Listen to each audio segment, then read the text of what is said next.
প্রেম করো? করতাম, আর এখন? সময় নেই তাই। ছাড়লে কেন?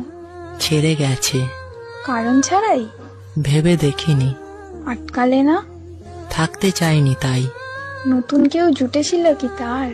হতে পারে। নতুন কাউকে খোঁজনি যে? প্রয়োজন হয়নি তাই। মনে পড়ে না তাকে? ভুলিনি তো কখনো। সে যদি ফিরতে চায়? আসতে পারে। আবার ভালোবাসবে তবে? ভালোবাসার শেষ আছে নাকি? তার মানে দুজনের আবারও প্রেম হবে? আর কেন? বাহ, তাকে ছাড়া ভালো আছো খুব। মন্দ নেই। জীবন শেষ দেখছি। শেষ আর হলো কই? তার জন্য মায়া হয় না? প্রতিটি মুহূর্ত হয়, তবে তার কিছু অভাব নেই। এভাবে আর কতদিন? যতদিন যায়। অভিশাপ দিয়েছো কখনো? ভালো থেকো বলেছিলাম।